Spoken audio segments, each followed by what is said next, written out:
For more updates, don't forget to like, subscribe and share my channel and press the bell icon. Hello friends, welcome back to my channel. तो इस video में मैं आपको बताऊंगी conjunctivitis के बारे में। अक्सर हाँ देखा गया है कि ये समर सीजन में ही होता है ज़्यादा बेबी को। तो ये क्यों होता है और इसका क्या ट्रीटमेंट है और कब जाके डॉक्टर से मिलना चाहिए, तो इस सारा कुछ मैं इस वीडियो में शेयर करूंगी। तो चलिए वीडियो स्टार्ट करते हैं। सबसे फर्स्ट बता दूं कि कंजक्टिवाइटिस बेबी में अक्सर देखा गया है कि 6 मंथ एवं बेबी को कभी भी ये हो जाता है। 6 मंथ बिलो बेबी को मैंने एक ऑलरेडी वीडियो शेयर किया हुआ है कि जब आई ईयर नोज क्लीन करते हैं तो उसमें मैंने बताया था कि आई क्लीन करने में टीयर डक्ट जो है वो ब्लॉक हो जाता है। तो ये टीयर डक्ट ब्लॉक होना और कंजक्टिवाइटिस होना दोनों बहुत डिफरेंट है, दोनों को बिल्कुल एक साथ कंपेयर नहीं कर सकते। टीयर डक्ट में यहाँ का टीयर जब ब्लॉक हो जाता है तब वो 6 मंथ बिलो बेबी में या 0 to 3 मंथ्स के बेबी में अक्सर आप देखेंगे। बट 6 मंथ एवं बेबी में अगर ये जो मैं सिम्टम्स बता रही हूँ अगर वो दिखे तो आपको डेफिनेटली डॉक्टर से जाके मिलना चाहिए और कंफर्म डॉक्टर ही आपको बताएंगे कि कंजक्टिवाइटिस है या नहीं है और किन तरह का कंजक्टिवाइटिस है।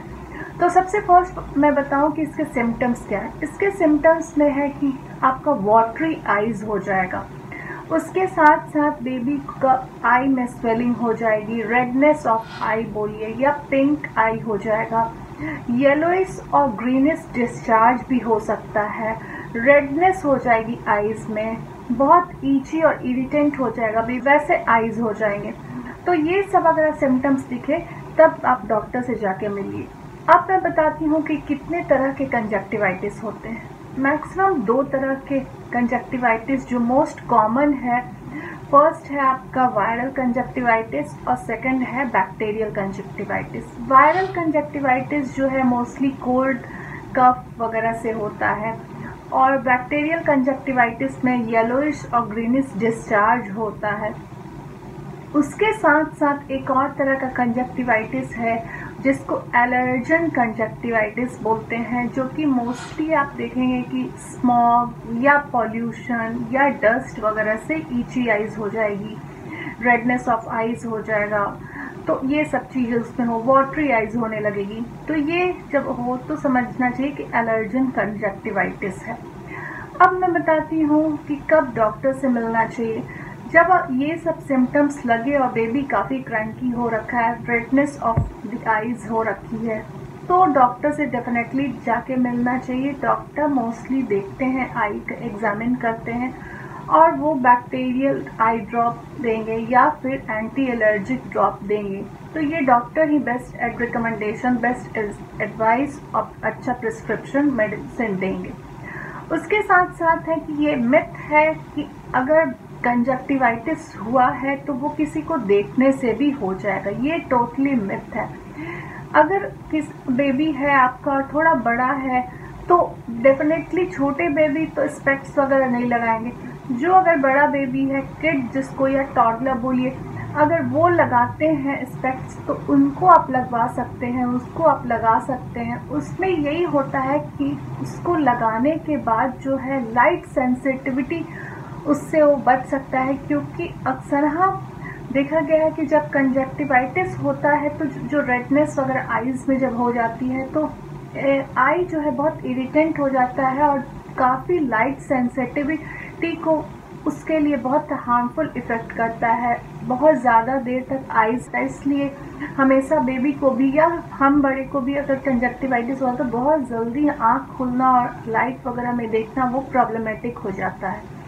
इसलिए बोला जाता है कि आई में जब भी कंजक्टिवाइटिस हो स्पेक्स लगा लेने के लिए। ये नहीं कि स्पेक्स लगाने से वो किसी और को देखने से नहीं होगा।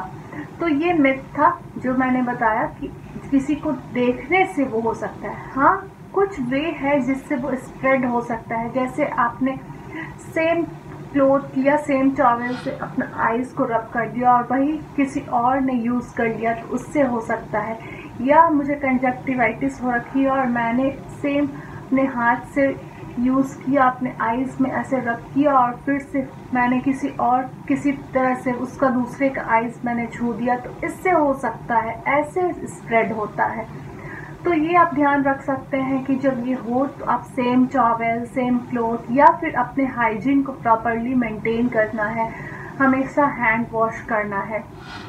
उसके साथ साथ जो बात ध्यान रखनी है कि बेबी के आईज में काफ़ी रेस्ट मिलना ज़रूरी है। लाइट उस वक्त थोड़ा आप डिम कर सकते हैं। उसके बाद वार्म वाटर से आई को हमेशा आप बिल्कुल अच्छे से पोंछ सकते हैं ऐसा। फिर कॉटन बॉल लेके दूसरे को आप पोंछिए। एक ही कॉटन बॉल से आप दोनों को मत पोंछिए, अलग अलग कॉटन बॉल लीजिए या फिर कोई भी क्लॉथ जो क्लीन हो उसको आप वार्म वाटर में डिप करके उससे आप पोंछ सकते हैं। हाइजीन बिल्कुल आपको मेंटेन करना है। उसके साथ साथ जो है आप हमेशा अपने आईज में पानी से उसको धो भी सकते हैं। अगर थोड़ा बड़ा बच्चा है तो उसको आप धुला सकते हैं। स्क्रीन टाइम जहाँ तक हो अवॉइड कीजिए, क्योंकि स्क्रीन टाइम से भी लाइट वगैरह आईज पे स्ट्रेन हो सकते हैं। आई में चांसेस हैं कि बहुत ज़्यादा इफेक्ट होगा, तो ये बढ़ भी सकते हैं।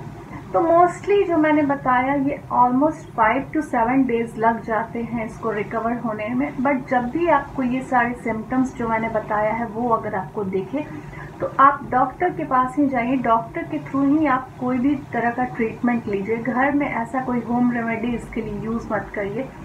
डॉक्टर ही देखने के बाद, वो एग्जामिन करने के बाद बता सकते हैं कि इधर वो बैक्टीरिया कंजक्टिवाइटिस है या वायरल है या जो मैंने बताया एलर्जन कंजक्टिवाइटिस। ये तीनों में से वो डॉक्टर ही आपको बेस्ट एडवाइस देंगे। तो ये मैंने अपना एक्सपीरियंस शेयर किया। कंजक्टिवाइटिस होता है तो बेबी में क्या करना चाहिए और क्या उसका ट्रीटमेंट है, तो ये सारा कुछ मैंने शेयर किया। तो अगर आपको ये मेरा वीडियो अच्छा लगा तो please like, subscribe and share and press the bell icon. Thank you, bye bye.